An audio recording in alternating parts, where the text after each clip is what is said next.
ơi rồi tụi mơ sài plan con vậy chật đo khai rồi khăn tụi mơ sài vui rồi tụi mơ sài plan con vậy tụi na vậy học của tôi 100 tiền ơi cái tôi dạ ta mà nay đi nói cháu dạ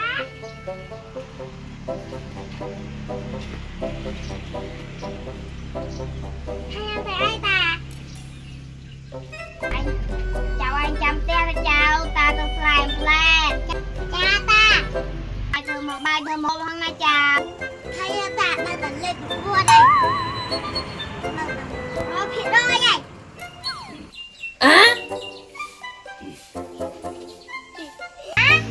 ta tôi sao bà thời ơi ta ơi nằm bái từ khu khởi cái nào cô đây là khởi ra mà bên tay là hông chắc là bên tay là hông đó cái nhà là hông đấy ở bên này thơm thơm thở nè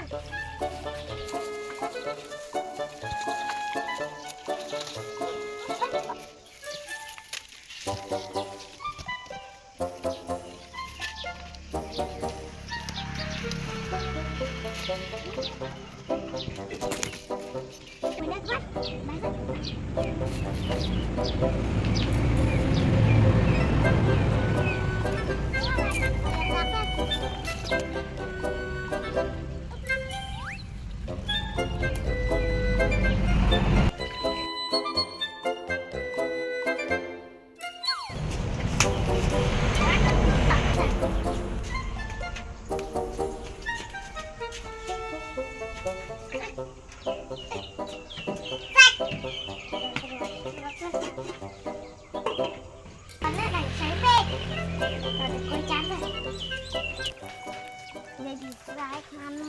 lâu phơi đó là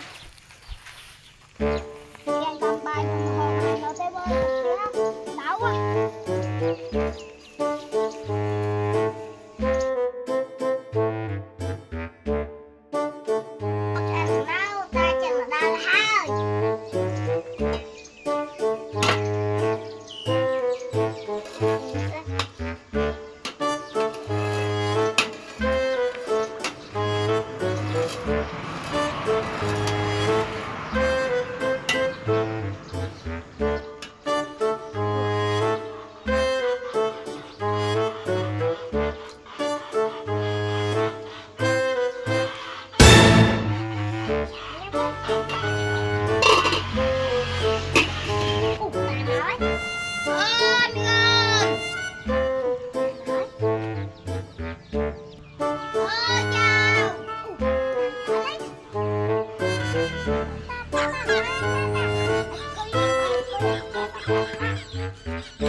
mình thôi.